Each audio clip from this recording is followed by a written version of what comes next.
नमस्कार, फौजी lecturer YouTube channel पर आपका स्वागत है। आज हम बात करेंगे मिलेगी ओपीएस, यानी कि ओपीएस मिलेगी या नहीं मिलेगी, ये हमारा सवाल है। ओपीएस मामले में अभी तक हाई कोर्ट में 4 केस फाइल हो चुके हैं। उन केस में कितना दम है, इस वीडियो में हम बात करेंगे। सरकार के दावे की बात करेंगे, जो पेटिशनर हैं उनके दावे की भी बात करेंगे, और दोनों के प्रमाण देखने के बाद आप खुद अंदाजा लगा सकते हो ओपीएस मिल सकती है या नहीं मिल सकती है। ओपीएस मामले पर हमने पहले भी एक वीडियो बनाई थी। 18/8/2008 से पहले विज्ञापित सभी पदों पर मिलेगी ओपीएस यानी पुरानी पेंशन, ये हमारा सवाल था उस वीडियो में। ओपीएस मामले में नेक्स्ट डेट 5 मार्च। उस समय हाई कोर्ट में जो केस थे उनकी नेक्स्ट डेट 5 मार्च थी।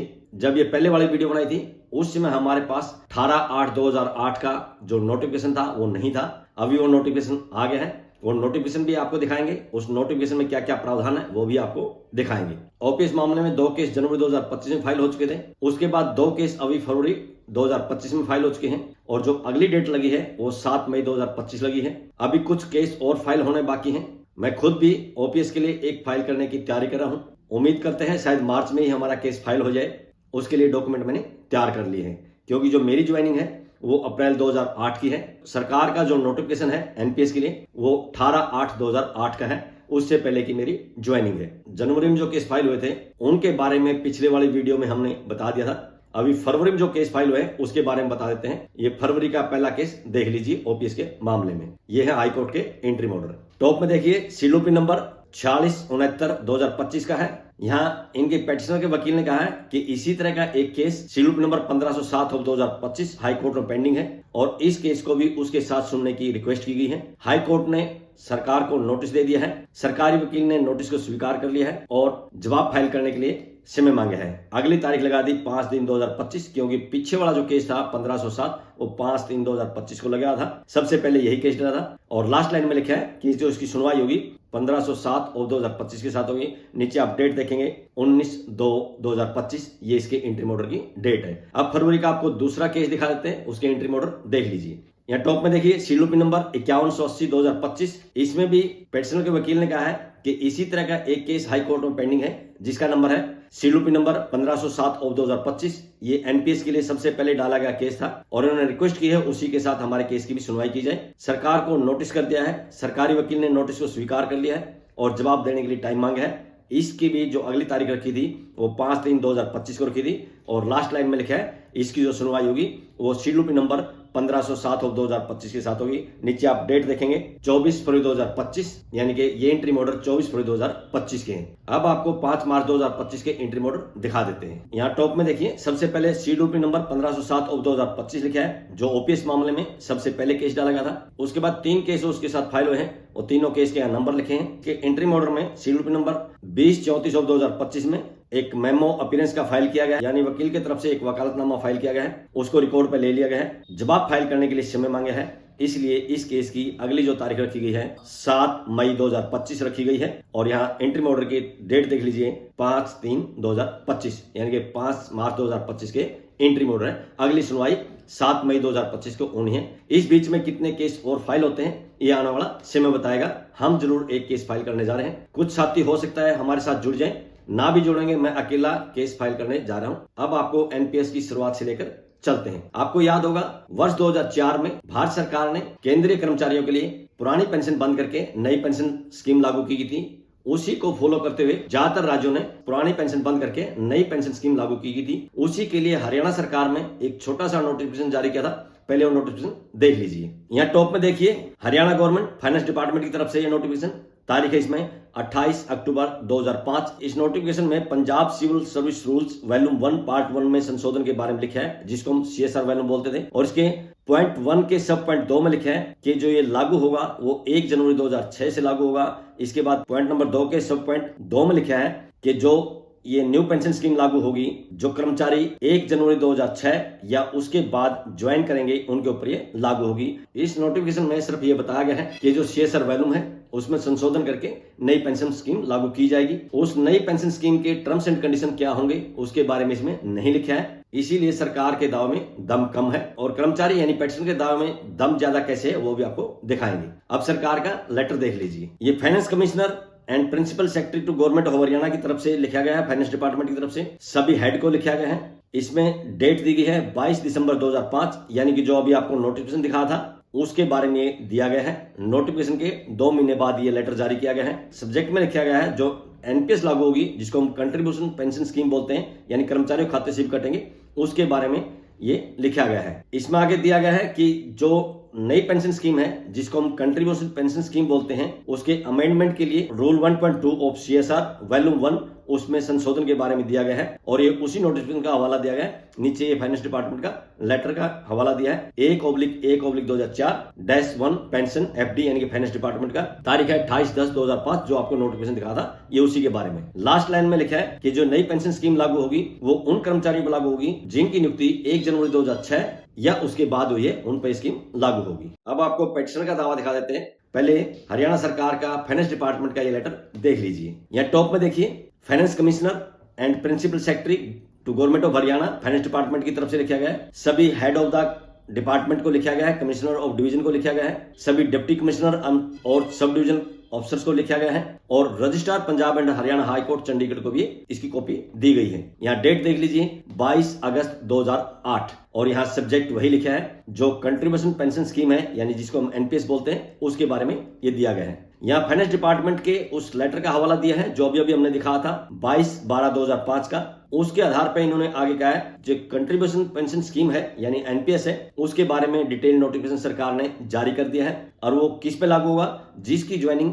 1 जनवरी 2006 या इसके बाद हुई है और नोटिफिकेशन की यहाँ डेट दी है 18/8/2008। यही मेन पॉइंट है जो कर्मचारियों ने उठाया है कि जब नोटिफिकेशन 18/8/2008 को है, फिर इसको 1 जनवरी 2006 से लागू सरकार कैसे कर सकती है। अगली लाइन में लिखा है कि जो स्कीम लागू होगी कौन सी, एनपीएस, ये उन कर्मचारियों पर लागू होगी जिनकी ज्वाइनिंग 1 जनवरी 2006 या उसके बाद हुई है। सेकंड पैरे में सभी डिपार्टमेंट को डायरेक्शन दी गई है कि अपने अपने डिपार्टमेंट को आगे डायरेक्शन दीजिए, वो फॉर्म 1 भर के जो कर्मचारी 1/1/2006 या उसके बाद लगे हैं उनका परमानेंट पेंशन अकाउंट नंबर बनवाएं। कहां पे, अकाउंटेंट जनरल जिसको हम एजी बोलते हैं शॉर्ट में, वहां पे। और ये कब तक करवाना है, नोटिफिकेशन के 1 महीना बाद। और ये किसके अनुसार करवाना है, पैरा नंबर 20। पैरा नंबर 20 किसका है, नोटिफिकेशन का। नोटिफिकेशन का पैरा नंबर 20 भी आपको दिखाएंगे। इसमें आगे लिखा है एनपीएस के लिए जो रिकवरी है वो अक्टूबर 2008 से शुरू कर दी जाएगी और उसमें भी आगे इसका हवाला दिया है। जो नोटिफिकेशन है उसके पैरा नंबर 23 का हवाला दिया गया है। आगे पैरा नंबर 3 में दिया गया है कि जो जरूरी कंप्लायंस रिपोर्ट है वो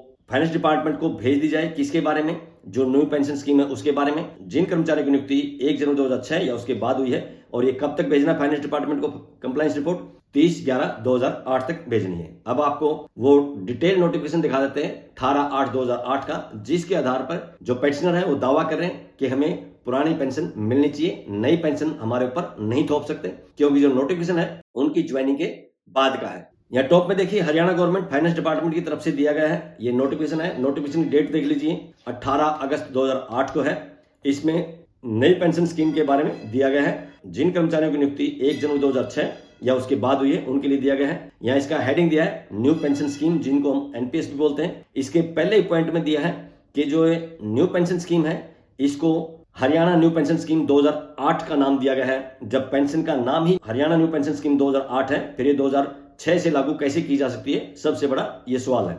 इसके पॉइंट नंबर 2 में दिया है कि जो न्यू पेंशन स्कीम है एनपीएस जिसको बोलते हैं, ये कंट्रीब्यूशन बेसिस पे होगी, यानी कर्मचारी से भी लिया जाएगा। और इसके 2 टायर सिस्टम बनाए गए हैं, टायर 1 और टायर 2। यहाँ टायर 1 के बारे में दिया है जिसमें एम्प्लॉयज की तरफ से कंट्रीब्यूशन लिया जाएगा और सरकार की तरफ से भी कंट्रीब्यूशन दिया जाएगा। किसके लिए, जिनकी जो नियुक्ति हुई है 1 जनवरी 2006 या उसके बाद हुई है। पॉइंट नंबर 3 में दिया है कि टायर 1 के लिए हर एक कर्मचारी की सैलरी से हर महीने 10% उसकी बेसिक का प्लस डीए वो डिडक्शन किया जाएगा। किसके द्वारा, उसके डीडीओ के द्वारा। और उतना ही अमाउंट सरकार उसके एनपीएस अकाउंट में जमा करेगी जितना कर्मचारी का अंश है। पॉइंट नंबर 4 में दिया है कि जो 2 टायर सिस्टम है वो एनपीएस पे अभी लागू नहीं कर रहे हैं। पॉइंट नंबर 5 में दिया है कि जो कर्मचारी एनपीएस स्कीम के तहत आते हैं, यानी जिनकी ज्वाइनिंग 1 जनवरी 2006 या उसकी बाद की हुई है, उनके लिए जनरल प्रोविडेंट फंड की कटौती नहीं की जाएगी। पॉइंट नंबर 6 में दिया है जो एनपीएस स्कीम के एम्प्लॉय हैं और जो पुरानी पेंशन स्कीम के एम्प्लॉय हैं उनको मिक्स नहीं करना है। पॉइंट नंबर 7 में दिया है कि जो एनपीएस के तहत राशि काटी जाएगी, खाते में जमा होगी टायर 1 के तहत, उसको कोई भी कर्मचारी समय से पहले नहीं निकाल सकता है। और पॉइंट नंबर 8 में दिया है जो अकाउंटेंट जनरल है जिसको हम एजी बोलते हैं, वो इसका एक रिकॉर्ड मेंटेन करेगा और रिकॉर्ड मेंटेन करने के लिए उनका परमानेंट पेंशन अकाउंट नंबर, जिसको PPAN कहा गया है, वो उनका बनाएगा। और किसके लिए बनाएगा? जिनकी ज्वाइनिंग 1 जनवरी 2006 या उसके बाद की हुई है। और इसके लिए जो परमानेंट पेंशन अकाउंट नंबर है, फॉर्म 1 भर के करवाया जाएगा। फॉर्म 1 क्या है वो आपको वीडियो के लास्ट में दिखाएंगे। इसके पॉइंट 9 में लिखा है कि नॉमिनेशन होगा। नॉर्मली हर सरकारी कर्मचारी का एक नॉमिनेशन होता है, चाहे वो पुरानी पेंशन हो चाहे नई पेंशन हो। पॉइंट नंबर 10 में दिया है कि एनपीएस के लिए जो रिकवरी की जाएगी वो तभी की जाएगी जब उनका परमानेंट पेंशन अकाउंट नंबर मिल जाएगा, यानी एजी उनको जो परमानेंट अकाउंट नंबर दे देगा। पॉइंट नंबर 11 ये ऑफिस के लिए है। रिकवरी करेगी वो पिंक कलर का अलग से पेज होगा, उसमें की जाएगी और फॉर्म 2 उसके लिए भरा जाएगा। पॉइंट नंबर 12 भी ऑफिस यूज के लिए है। इसमें भी फॉर्म 3 के बारे में दिया है और फॉर्म 3 का रंग कैसा होगा वो भी पिंक कलर का होगा। पॉइंट नंबर 13 में ये हेड दिए गए हैं अलग अलग, किस हेड से इसको डेबिट किया जाएगा वो अलग अलग सब हेड इसमें दिखाए गए हैं। पॉइंट नंबर 14 में क्रेडिट के बारे में दिया है कि जो एनपीएस के लिए पैसा काटे जाएगा वो किस खाते में जाएगा वो आगे पॉइंट नंबर 14 में ये अलग अलग हेड दिए हैं, किस किस हेड में ये पैसा जमा होगा। पॉइंट नंबर 15 ऑफिस के लिए है। पॉइंट नंबर 16 भी ऑफिस के लिए है। पॉइंट नंबर 17 भी ऑफिस के लिए है और पॉइंट नंबर 18 भी ऑफिस के लिए है और पॉइंट नंबर 19 ये भी ऑफिस के लिए, इसमें अलग अलग हेड दिखाए गए। अब आते हैं पॉइंट नंबर 20 पे, जिसका पहले भी जिक्र किया गया था। पॉइंट नंबर 20 के अनुसार ये है जो डिपार्टमेंट का हेड होगा वो सभी कर्मचारी का परमानेंट पेंशन अकाउंट नंबर खुलवाएगा। किससे? एजी से, accountant general finance department Haryana से। किन कर्मचारियों का? जिनकी जो ज्वाइनिंग हुई है वो 1 जनवरी 2006 या उसके बाद हुई है। और कब खुलवाना है? ये जो नोटिफिकेशन जारी हुआ है उसके 1 महीने के अंदर ये फॉर्म भर के उनका ये अकाउंट नंबर खुलवा देना है। आगे इस पैरे में दिया है जो एनपीएस है वो सभी कर्मचारियों के लिए कंपलसरी है, यानी इसमें कोई ऑप्शनल नहीं है कि कर्मचारी लेना चाहिए या नहीं लेना चाहिए, सभी को ये एनपीएस स्कीम लेनी जरूरी है। ये इस नोटिफिकेशन के पैरा नंबर 20 में दिया गया है। पॉइंट नंबर 21 में दिया है परमानेंट पेंशन अकाउंट नंबर जो अलॉट होगा उसकी एंट्री की जाएगी सर्विस बुक के पहले पेज पे और उसकी अटेस्टेशन भी की जाएगी। पॉइंट नंबर 22 में दिया है जो एनपीएस के लिए रिकवरी की जाएगी टायर 1 के लिए वो पे बिलों से की जाएगी। कब की जाएगी? जैसे उसको परमानेंट पेंशन अकाउंट नंबर मिल जाएगा उसके तुरंत बाद रिकवरी स्टार्ट हो जाएगी। पॉइंट नंबर 23 जिसका शुरू में जिक्र किया गया था, इसमें एरियर्स के बारे में दिया गया है, यानी कि जिनकी ज्वाइनिंग 1 जनवरी 2006 या उसके बाद हुई है, क्योंकि जो डिटेल नोटिफिकेशन है वो 2008 में है, इसलिए इनकी एनपीएस के लिए रिकवरी बनती है। यानी कि नोटिफिकेशन के बाद उनका हर महीने कटना शुरू हो जाएगा और नोटिफिकेशन से पहले जितने दिन बनते हैं उसकी रिकवरी के बारे में दिया गया है। और इसमें दिया गया है कि हर महीने उसकी एनपीएस के लिए कंट्रीब्यूशन रहेगा वो हर महीने रहेगा ही रहेगा। साथ में पीछे जितने भी महीनों के उसका एनपीएस के लिए पैसा नहीं कटा है वो एरियर के रूप में हर महीने उसकी किस्त कटती रहेंगी। पॉइंट नंबर 24 में दिया है कि जो गवर्नमेंट एम्प्लॉय है उसका परमानेंट पेंशन अकाउंट नंबर और उसका नाम वो सही से मेंशन करना है। किसने करना है? डीडीओ ने करना है। पॉइंट नंबर 25 ऑफिस यूज के लिए है, यानी कि ऑफिस के लिए है, हमारे लिए नहीं है। अब आपको फॉर्म 1 दिखा देते हैं जिसके द्वारा permanent pension account number allot होना था। ये फॉर्म देख लीजिए, यहाँ टॉप में देखिए फॉर्म 1 लिखा है, इसके नीचे आगे देखिए पीपीए यानी कि permanent pension account number. Right side का कॉलम खाली है, ये किसको भरना है? अकाउंटेंट जनरल ऑफ हरियाणा सरकार का, यानी कि एजी के द्वारा ये भरा जाना है। इसके नीचे पहले पॉइंट में एम्प्लॉय का नाम है, उसके बाद उसका मैरिटल स्टेटस है, उसका डेजिग्नेशन यानी किस पद पर उसने ज्वाइन किया गया है, उसके बाद उसका डिपार्टमेंट का नाम है, फिर डेट ऑफ फर्स्ट एंट्री है सर्विस में कब उसने ज्वाइन किया, उसके बाद उसका पे स्केल है, किस पे स्केल पर उसने ज्वाइन किया है, उसके बाद उसकी बेसिक पे है, बेसिक पे क्या रही जब उसने ज्वाइन किया था। नेक्स्ट में डेट ऑफ बर्थ है, यानी कि उस कर्मचारी का जन्म तिथि भरनी है और उसके बाद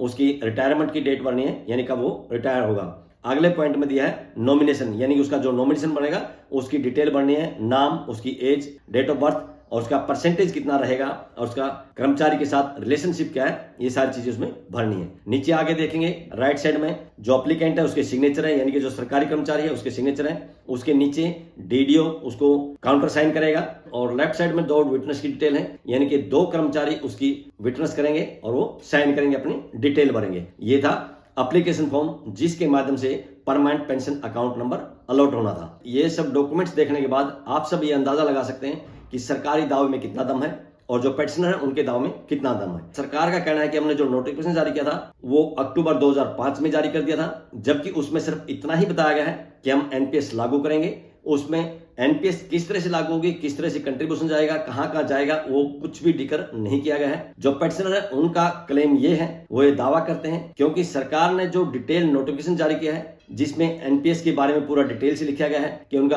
परमानेंट पेंशन अकाउंट नंबर खुलेगा, किस हेड से पैसा कटेगा, किस हेड में पैसा जाएगा, क्या क्या सारी टर्म्स एंड कंडीशन होगी, कितना कर्मचारी की तरफ से कटेगा, कितना सरकार भरेगी। ये सारे जो डिटेल आए हैं वो 18/8/2008 के नोटिफिकेशन में आए हैं। तो इसलिए पेटिशनर का कहना है जब सरकार ने जो नोटिफिकेशन जारी किया है वो 18/8/2008 से किया है और इसमें सरकार ने पहले ही पॉइंट में लिखा है कि जो हरियाणा न्यू पेंशन स्कीम 2008 कहलाएगी। जब इसका पेंशन स्कीम का नाम ही हरियाणा पेंशन स्कीम 2008 है, फिर इसको 1 जनवरी 2006 से सरकार कैसे लागू कर सकती है, ये कहना है किसका, पेटिशनर का। मेरे व्यक्तिगत अनुभव के आधार पर मुझे लगता है कि जो पेटिशनर है उनका दावा ज्यादा मजबूत है, सरकार का दावा बहुत कमजोर है। लेकिन हरियाणा में वर्तमान जो सरकार है वो ओपीएस के सख्त खिलाफ है। सरकार नहीं चाहती कि कर्मचारियों को ओपीएस मिले, इसलिए सरकार उसके लिए पूरी जी जान से लड़ाई करेगी।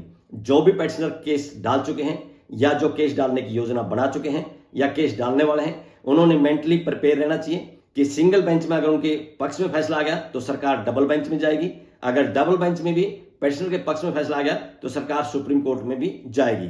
इसलिए पेटिशनर को मेंटली रूप से प्रिपेयर रहना चाहिए। ये लड़ाई लंबी चलेगी और सुप्रीम कोर्ट तक जाएगी। मुझे पूरी उम्मीद है चाहे हाई कोर्ट तक जाए या सुप्रीम कोर्ट तक जाए, अंत में फैसला पेटिशनर के पक्ष में आना चाहिए, ऐसी उम्मीद है और ये उम्मीद 100% है। हाई कोर्ट का या सुप्रीम कोर्ट का फैसला क्या आएगा ये आने वाला समय बताएगा। कुछ लोग अभी ये सोच रहे हैं कि और केस फाइल होने दो, हम बाद में केस फाइल करेंगे, लेकिन केस फाइल करने की भी एक समय सीमा होती है। अब इसमें जैसे जैसे केस जुड़ते जाएंगे, जब बहुत सारे केस हो जाएंगे, सुनवाई की नजदीक चला जाएगा, तो हो सकता है हाई कोर्ट नए केस लेने से मना कर दे और उसके बाद जो डबल बेंच में जाएंगे वही बंदे जा सकते हैं जिनका पहले केस था, सुप्रीम कोर्ट में वही जाएंगे जिनका पहले केस था। कई बार कोर्ट अपने जजमेंट में लिख देता है कि जो लाभ मिलेगा सिर्फ पेटिशनर को मिलेगा। इसलिए जिसको भी लगता है कि उनका दावा मजबूत है उनको हाई कोर्ट में जाना चाहिए, वो जल्दी से जल्दी अपने केस हाई कोर्ट में फाइल करें, किसी भी वकील के माध्यम से फाइल करें, ऐसा ना हो बाद में आपको पछताना पड़े। आज की इस वीडियो में बस इतना ही। वीडियो अच्छी लगी है तो लाइक कीजिए, दोस्तों के साथ शेयर कीजिए। इसी तरह की वीडियो देखने के लिए चैनल को सब्सक्राइब कीजिए। बहुत बहुत शुक्रिया, धन्यवाद, जय हिंद।